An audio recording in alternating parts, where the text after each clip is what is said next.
Bismillahirrahmanirrahim. Assalamualaikum warahmatullahi taala wabarakatuh. Nama saya Muhammad Aiman bin Zakaria dan nombor matrik saya adalah 265199.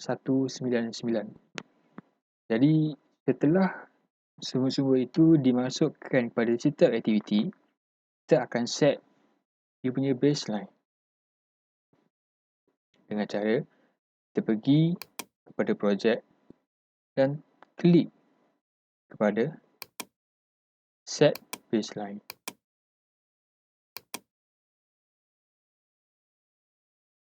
Setelah projek ini telah set baseline-nya, kita akan melihat adakah aktiviti-aktiviti ini mempunyai masalah over-allocated.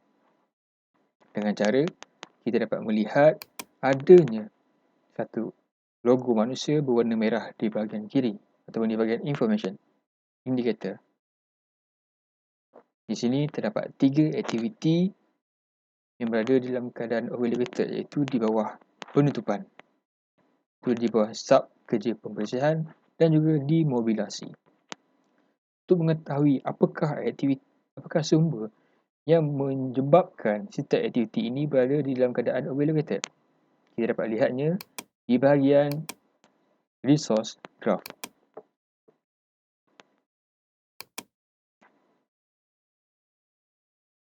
Semua sumber yang berada dalam keadaan yang baik akan membentuk satu bar berwarna biru, dan jika sumber itu berada dalam keadaan overallocated, ia akan membentuk bar yang berwarna merah. Kita tengok satu persatu. Setakat ini setiap sumber berada dalam keadaan yang baik dan allocated. Terdapat satu aktiviti, terdapat satu sumber maksud saya, dan ada satu sahaja sumber yang berada dalam keadaan over-allocated. Ini adalah kerana sumber yang terhad yang diperlukan di setiap aktiviti-aktiviti. Bagaimana cara untuk kita memastikan sumber ini diallocate dengan baik? Kita akan melakukan leveling process dengan cara kita klik level all. Kemudian terhasilnya satu bar berwarna biru yang menandakan resource ini telah diallocate dengan baik. Dan kita balik kepada Gantt chart semula. Walau bagaimanapun, setelah leveling berlaku, pastinya akan mempengaruhi duration sekiranya aktiviti sebentar tadi berada dalam keadaan critical path.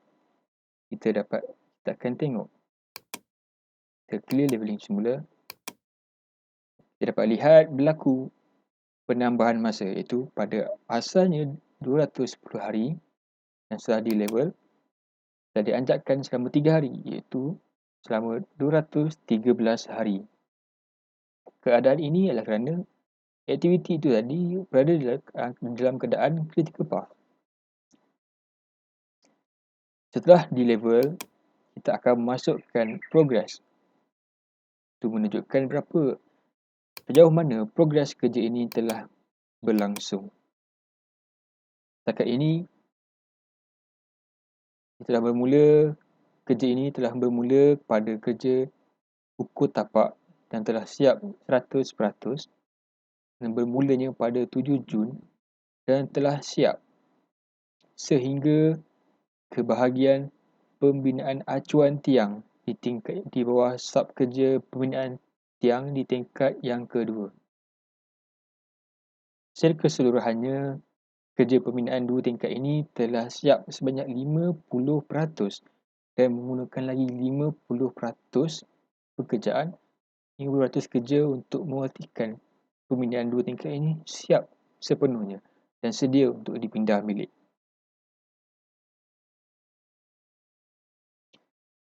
Seterusnya, kita akan lihat bagaimana hasil daripada setting baseline dan leveling. Kita akan lihat di bahagian tracking gun. Jadi, tracking gun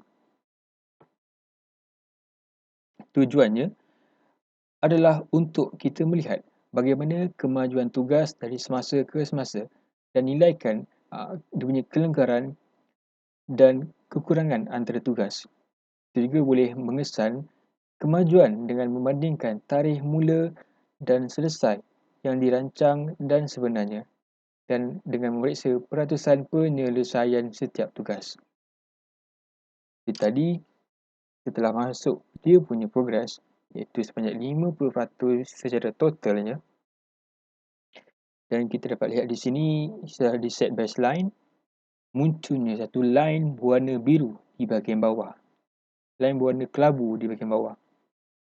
Line bahagian kelabu ini menandakan dia punya baseline, itu tarikh rancangan, tarikh asalnya, dan warna biru ini dia punya actual activity. Setakat ini semua aktiviti telah berlangsung mengikut apa yang dirancang, itu dia punya baseline. Dapat lihat semua aktiviti berada dalam keadaan yang baik yang dirancang. Sini terdapat critical path.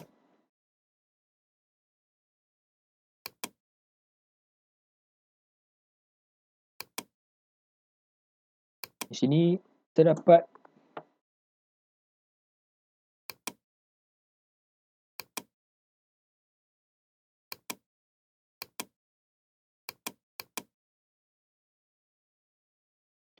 kita dapat lihat di sini berlaku anjakan tarikh pada aktiviti pembuangan sisa pembinaan. Bagi kita tengok berapa tarikh yang telah dianjakkan.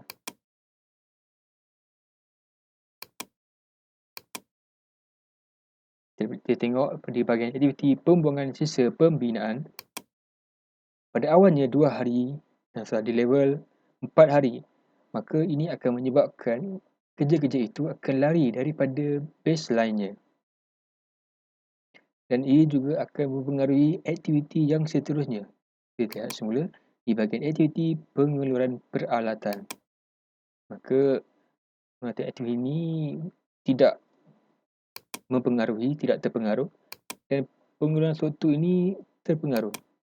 Iaitu bersatu hari telah dianjak pada 2 hari dan boleh dikatakan lari daripada baseline asalnya.